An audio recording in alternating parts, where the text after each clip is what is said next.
ආයුබෝවන් paradise home and garden අපේ YouTube channel එකෙන් අවුරුද්ද පේනමානේ තියාගෙන අද එන්නකො පිලෝ ගැන කතා කරන්න.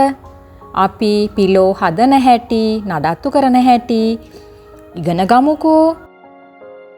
ඉතින් එක දවසකුත් මම පෙන්නුවානේ මෙන්න මෙයා හොඳට වැඩිනු පිලෝ එකක් බ්ලැක් කාඩිනල්.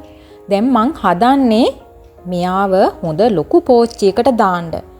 මෙන්න බලන්නකෝ මම මේ පෝච්චි දෙක ගත්තේ එක පෝච්චියක් රුපියල් 700ක මුදලකට. මගේ අදහස තමයි මේකට පිලෝ එක දාලා ඊට පස්සේ ගැලපෙන ලස්සන ටයිටේනියම් පෝච්චියකට දාන එක.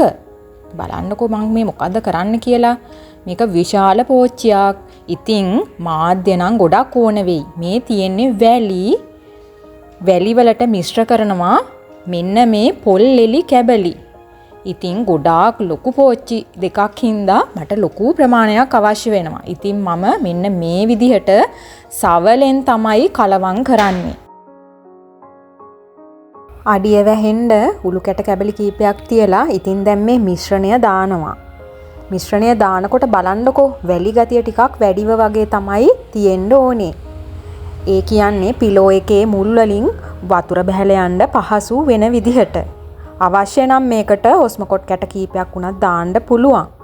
මේන් බලන්නකෝ මේක ඉතින් දැන් මේ පුංචි පෝච්චියෙන් ගලවලා අර පෝච්චියට ගණ්ඩයි යන්නේ. මුල් වලට හානි නොවෙන්න ගණ්ඩත් ඕනනේ. ඒක ටිකක් දුෂ්කර වැඩක්. මොකද මෙයා කාලයක් තිස්සේ ඒක වැඩිලානේ. මම හැමදාම කියනවනේ පැලේ ලොකු වෙද්දී ඒ ප්‍රමාණයටයි පොට් එක මාරු කරන්න ඕන කියලා. බලන්නකො දැන් මේ පිලෝ එක මේ පුංචි කාලෙදී වැඩිලා තියෙන ලස්සන. ඉතින් ඔන්න ඉන්දෙව්වා බලන්නකො දැන් කොහොමද කියලා පෙනුම.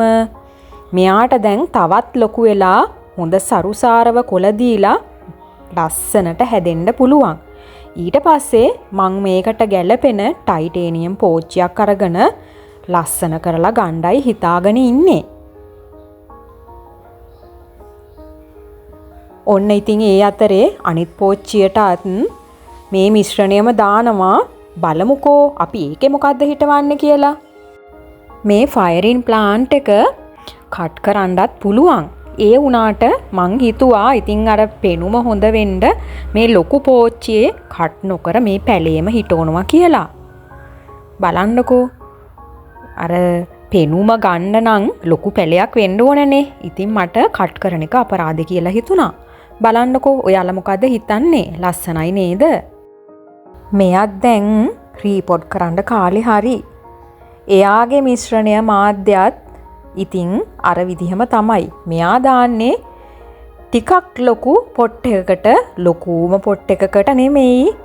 ඔන්න බලන්නකෝ මුත්තට මුල් වැඩිලා අර චූටි පොට් එක පිරෙන්නම මුල්. ඉතින් ක්‍රමයෙන්නේ පොට් එක මාරු කරන්න ඕනේ. ඔන්න බලන්නකෝ මෙයාත් තව ටික දවසකින් සරුසාරව ලස්සනට වැඩිලා තියෙන ලස්සන. පිලෝ වලට නම් සම්බන්ධයක් නෑ.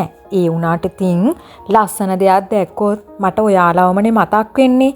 මේ බලන්නකෝ ටිකක් අන්කොමන් බිත්ති සැරසිල්ලක් හම්බුණා මට. බලන්නකො ලස්සනද කියලා.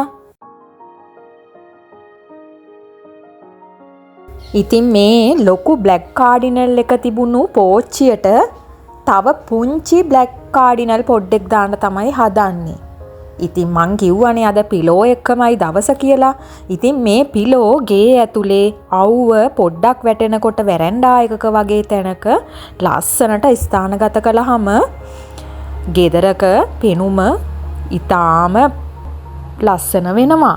ඉතින් මල් වලට විතරක් ආස අයත් අත්හදා බලන්නකෝ. ගෙදරට අමුතුම ලස්සනක් ගේන්න මේ පැලෑටි වලටත් පුළුවන්. අත්දැකීමෙන් කියන්නේ පැලයක් දෙකක් හරි හිටවලා බලන්නකෝ. ඉතින් ඊළඟට මේ කතා කරන්නේ ඔයාලත් එක්ක අලුතෙන් හිටවන්න නෙවෙයි, හිටවපු පිලෝ පැලයකට සාත්තු කරන විදිහ.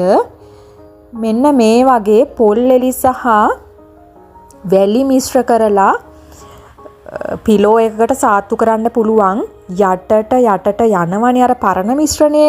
ඉතින් ඒ වගේ වෙලාවට නැවත වැලි සහ පොල්ලෙලි කැබලි මිශ්‍ර කරලා දාන්න පුළුවන්. ඔස්මොකොට් වගේ පෝර වර්ගයකුත් දාන්න පුළුවන්.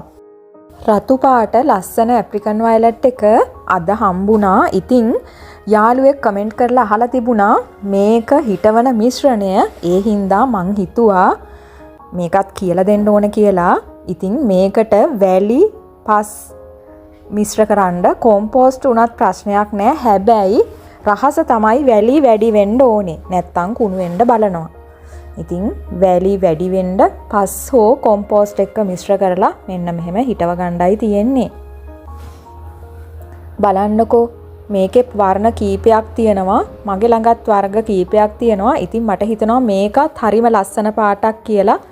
කොළවලිනුත් ඉතින් පැල කරගන්න පුළුවන්නේ.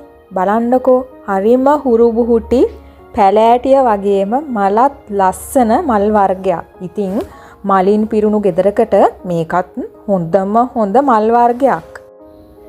දැන් මේ කරන්නේ ඇන්තූරියන් වලට පොඩි සාත්තුවක් දාන එක. ඉතින් මේ පොල් ලෙලි කැබලි දානවා. ඔස්මොකොට් පෝර ඇට කීපයකුත් දාලා. මොකද ඉතින් මේවා කාලෙන් කාලෙට මේ මාධ්‍ය වෙනස් කරලා පොඩ්ඩක් ඉතින් සාත්තු කරන්න ඕනේ.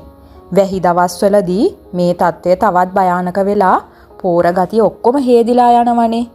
ඉතින් සාත්තු නොකර කොහොමද ලස්සන මල් මිදුලක් තියාගන්නේ නේද? මේ බලන්නකෝ දැන් හොඳ පිරුණු පෙනුමක් ඇවිල්ලා තියෙනවා ඇන්තූරියන් පෝච්චි වලට. නැත්තම් ඉතින් මේවා වැස්සට හේදිලා හරිම නරක පෙනුමක් ඇවිත් තියෙන්නේ. මෙන්න ඉතින් පිලෝ කියනකොට අමතක කරන්න පුළුවන් මෙන්න මේ බර්කින් පොඩ්ඩා. බලන්නකෝ මේ පෝච්චියට දාපුහාම පෙනුම කොහොමද කියලා. මෙයා ඉතින් තාම වැඩිගෙන එන ගමන් ඒ අතරේ මෙන්න ගේ ඇතුලේ තාරකාවක් පායලා. මේ නම් ඉතින් දැන් අලුත්ම ට්‍රෙන්ඩ් එකනේ. එයා ප්ලාන්ට්. මෙන්න මෙයත් ගේ ඇතුළට හොඳ පෙනුමක් ගේන පුංචි සැන්සවේරියා වර්ගයක්. මේ බලන්නකෝ. මම ඉතින් මේකට යොදාගෙන තියෙන්නේ මොකද්ද කියලා චුට්ටක් උවමනාවෙන් බලන්නකෝ. හිතුවොත් ඉතින් මොනවද කරන්න බැරි. ඉතින් මෙතුවක් කාලයක් මගෙත් එක්ක රැඳිලා හිටිය ඔයාලා හැමෝටම සොඳුරු හිත ඇත්තියෝ හැමෝටම සුබම සුබ නව වසරක් වේවා කියලා ප්‍රාර්ථනා කරමින් නවතින්නම්. මෙන්න මේ අතරේ දක්ෂයෙක් ඉන්නවා නම් මේ සැඟවුණු අමුත් තවත් හොයාගන්නකෝ. ඉතින් ගිහින් එන්නම්. ආයිබෝවන්.